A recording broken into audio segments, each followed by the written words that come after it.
రాకాలోకంకి స్వాగతం. ఈ కంటెంట్ మీకు నచ్చినట్టయితే లైక్ చేయండి, మీ బంధుమిత్రులకి షేర్ చేయండి. ఇప్పటివరకు సబ్స్క్రైబ్ చేసుకోకపోతే సబ్స్క్రైబ్ బటన్ నొక్కండి, అదేవిధంగా బెల్ ఐకాన్ని కూడా తప్పనిసరిగా నొక్కండి.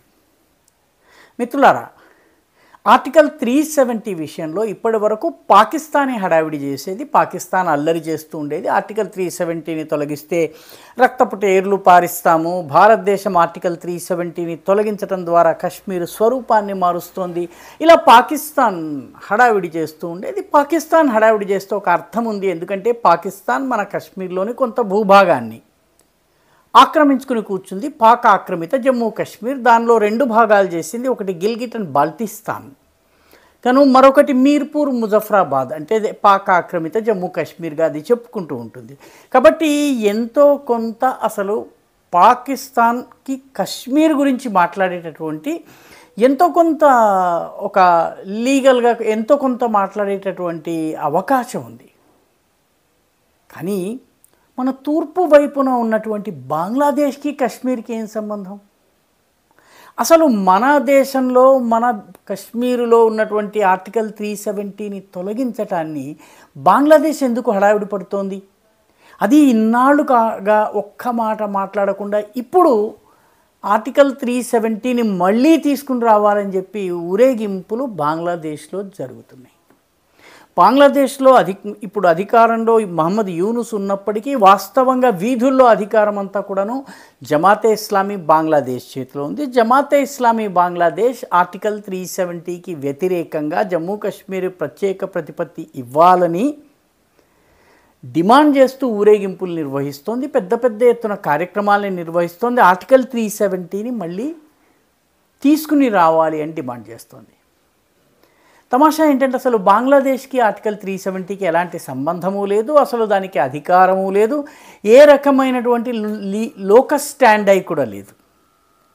కానీ బంగ్లాదేశ్లో గూడు కట్టుకుని ఉన్నటువంటి భారత వ్యతిరేకత, భారతదేశం పట్ల ఉన్నటువంటి ద్వేషము ఈ రూపంలో రోడ్ల మీదకి వస్తుంది.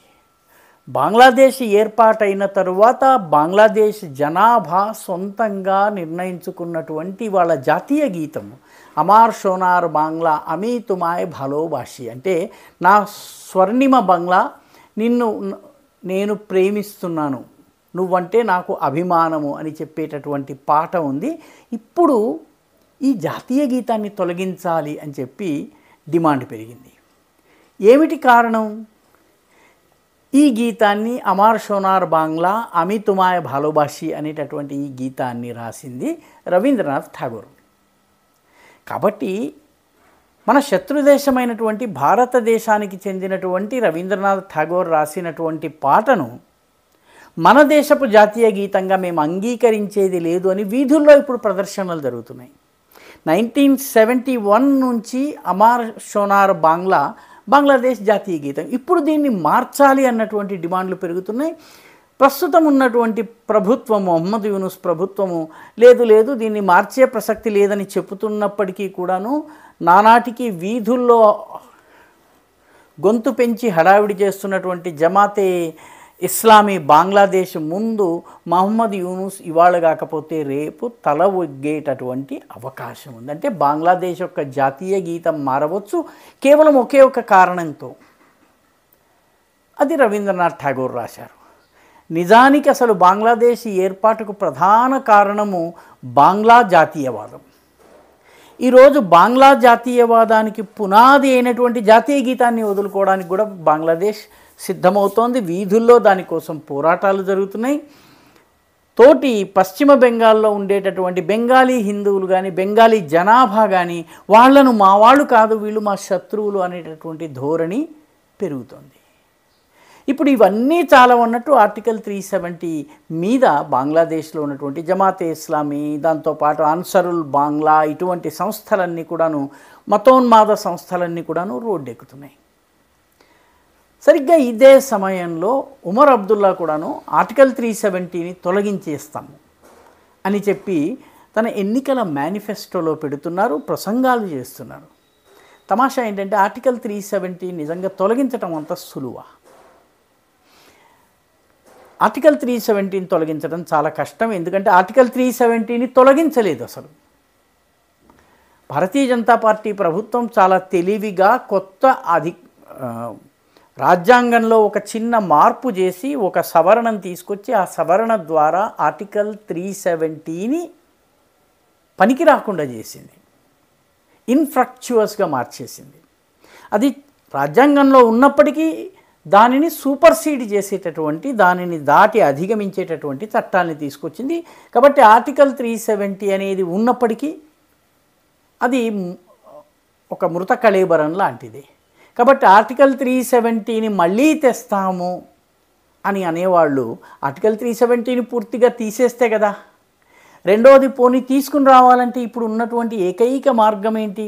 ఏకైక మార్గము మళ్ళీ ఒక రాజ్యాంగ సవరణ ద్వారా ఆర్టికల్ 370ని అమలులోకి తేవాలి. రాజ్యాంగంలో ఈ సవరణను చేయాలన్నట్టయితే లోకసభలోనూ రాజ్యసభలోనూ మెజారిటీ ఉండాలి.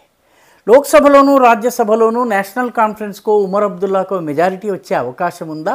ఆయనకి కాంగ్రెస్ పార్టీ సహకరించేటటువంటి అవకాశం ఉందా? ఎందుకంటే కశ్మీర్లో ఆర్టికల్ 370ని కాంగ్రెస్ సమర్థించవచ్చును, కానీ మిగతా దేశంలో అది ఎంత కోల్పోతుందో లెక్కేసుకుంటే కాంగ్రెస్ పార్టీ ముందుకు రాకపోవచ్చు. సో కాంగ్రెస్ పార్టీ ఓటింగ్లో పాల్గొనకపోవచ్చును, ఆ టైంకి వాకౌట్ చేయవచ్చును, కానీ ఓటింగ్లో ఆర్టికల్ 370కి తొలగింపుకి వ్యతిరేకంగా పార్లమెంట్లో ఓటు చేసేటటువంటి పరిస్థితి లేదు. లోకసభలోనే పాస్ కాదు, రాజ్యసభలో పూర్తి మెజారిటీ కాంగ్రెస్కు రావడానికి కనీసం 20 సంవత్సరాలు పడుతుంది. ఎందుకంటే బీజేపీ 2014లో అధికారంలోకి వచ్చింది, 2024లో 10 ఏళ్ల తరువాత రాజ్యసభలో బీజేపీకి సింపుల్ మెజారిటీ వచ్చింది. 2/3 కాదు, సింపుల్ మెజారిటీ. కాబట్టి ఇప్పుడు కాంగ్రెస్కి ఆ స్థాయికి రావాలంటే కనీసం 15 నుంచి 20 సంవత్సరాలు పడుతుంది. కాబట్టి ఆర్టికల్ 370ని మళ్ళీ తీసుకుని రావడం అనేది ఇంపాసిబుల్. ఉమర్ అబ్దుల్లా లాంటి వాళ్ళు తెలుసుకోవాలి. బంగ్లాదేశ్లో ఆర్టికల్ 370ని ఒక బాకా ఊది దాని గురించి ప్రచారం చేస్తున్న వాళ్ళు తెలుసుకోవాల్సినటువంటి అవసరం ఉంది. ముందు మీ దేశాన్ని చక్కదిద్దుకోండి, మీ పరిస్థితుల్ని చక్కదిద్దుకోండి, అక్కడ ఉన్నటువంటి మైనారిటీలకు రక్షణ కల్పించండి, ఈ దేశం ముందు ఉన్నటువంటి ఆర్థికమైనటువంటి సంక్షోభాన్ని ఎలా తొలగించాలన్నటువంటి విషయంలో చర్యలు తీసుకోండి. ఆర్టికల్ 370 పొరుగు దేశమైనటువంటి భారతదేశానికి సంబంధించిన ఇష్యూ. ఇప్పుడు దాని గురించి మాట్లాడటం వల్ల వచ్చేది పోయేది ఏమీ లేదు.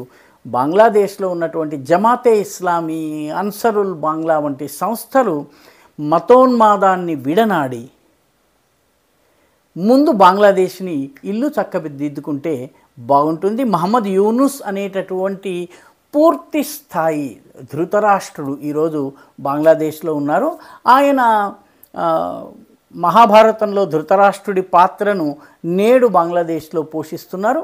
మొత్తం మీద అందుకే స్థానిక అంశాలు కాకుండా విదేశాల్లో ఏం జరుగుతుందో దాని గురించి బంగ్లాదేశ్లో ఈరోజు ఎక్కువ చర్చ జరుగుతోంది. ఇది బంగ్లాదేశ్ యొక్క వాస్తవ విషాదం. ఈ వీడియో మీకు నచ్చినట్టయితే లైక్ చేయండి, షేర్ చేయండి, ఈ ఛానల్కు సబ్స్క్రైబ్ చేయండి. మీ అభిప్రాయాన్ని కమెంట్ల రూపంలో తప్పనిసరిగా పంపించండి.